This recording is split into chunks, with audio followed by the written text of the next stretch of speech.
কি চলিছে চেঙাৰ মাছদিয়া চাটা পাঁচপিৰ দৰগাহত বৰপেটা চেঙা ৰাজু চক্ৰ অন্তৰ্গত তথা বৰপেটা জিলাৰ পূব প্ৰান্তত অৱস্থিত ঐতিহাসিক তথা মাহাত্মৰে ভৰপূৰ মাছদিয়া চাটা পাঁচপিৰ দৰগাহত এইবেলি 7 দিনীয়াকৈ অনুষ্ঠিত হৈছে উৰুছ মেলা চক্ৰধ্বজ সিংহৰ দিনৰ পৰাই চলি অহা উৰুছ মেলা এইবেলি 9 ফেব্ৰুৱাৰীত আৰম্ভ হৈছে আৰু এই উৰুছ মেলা অহা 15 ফেব্ৰুৱাৰীলৈকে চলিব বুলি জানিব পৰা গৈছে অহা 15 ফেব্ৰুৱাৰী সন্ধিয়া 8 বজাত আখেৰী মুনাজাত অনুষ্ঠিত হ'ব বুলি উদযাপন সমিতিৰ সভাপতি আবুল কালাম আৰু সম্পাদক সৰবত আলীয়ে জানিবলৈ দিয়ে আমাৰ এই উৰুছ মুবাৰক যোৱা 9 তাৰিখৰ পৰা আৰম্ভ হৈছে অহা 15 তাৰিখলৈকে ইয়াত চলিব আৰু 15 তাৰিখে ৰাতি 8টা বজাত আমাৰ সমূহীয়া দোৱা ইয়াত অনুষ্ঠিত হ'ব এই সমূহীয়া দোৱাত সকলো ধৰ্মপ্ৰাণ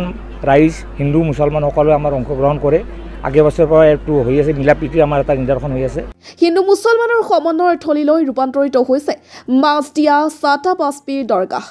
ইছলাম ধৰ্মাৱলম্বী লোকসকলৰ উপৰিও হিন্দু ধৰ্মৰ লোকেও দৰগাহলৈ আহি মনোকামনা পূৰণৰ অৰ্থে আশীৰ্বাদ বিচাৰে মাছদিয়া চাটা পাঁচপিৰ দৰগাহ চৌহদত থকা ঐতিহাসিক শিলাখণ্ডৰ মাহাত্ম্যই ধৰ্মপ্ৰাণ ৰাইজক আকৰ্ষিত কৰি আহিছে আমি আমাৰ যিসকল মুখিয়াল ব্যক্তি মুৰব্বীসকল আছিল পূৰ্বযুগৰ তেখেতসকলৰ পৰা আমি জানিব পাৰিছোঁ যে এইখিনি যে আমাৰ এই মাছদিয়া চাটা পাঁচপিৰ দৰগাহত দুটা হিল আছিল আৰু সেই হিল দুটাত আমাৰ চেঙাৰ মৌজাদাৰৰ এটা বগা গাই আছিল আৰু সেই গাইজনীয়ে মানে পুৱাই যেতিয়া গোহালিৰ পৰা এৰি দিছিল পোৱালিটোক গাখীৰ নিদিয়াকৈ দৌৰি ডাইৰেক্ট চেঙাৰ পৰা আমাৰ এই মাছদিয়া চাটা পাঁচপিৰ দৰগাৰ যিটো হিল আছিল সেই হিলৰ ওপৰত আহি থিয় হৈছিল আৰু সেই যিজনী গাই তেওঁৰ গাইৰ পৰা গাখীৰ আপনা আপনি হিলৰ ওপৰত পৰিছিল পাঁচপিৰ দৰগাহত মানস কৰিলে মনোবাঞ্ছা সিদ্ধি হোৱা বুলি যুগ যুগ ধৰি জনপ্ৰবাদ চলি আহিছে পাঁচপিৰ দৰগাহ শ্বৰীফক পৰ্যটনস্থলী হিচাপে গঢ়ি তুলিবলৈ অসম চৰকাৰলৈ আহ্বান জনাইছে দৰগাহ পৰিচালনা সমিতিয়ে দূৰণিবতীয়া যাত্ৰীৰ বাবে অতিথিশালা নিৰ্মাণ কৰি দিয়াৰ বাবেও চৰকাৰলৈ আহ্বান জনাইছে দৰগাহ পৰিচালনা সমিতিয়ে যাতে এটা পৰ্যটনস্থলীলৈ ৰূপান্তৰিত হয় আমি চৰকাৰলৈকে এটা আহ্বান জনাইছোঁ লগতে আমাৰ ইয়াত বহুত দূৰ দূৰণিৰ পৰা আমাৰ যাত্ৰী অতিথি আহে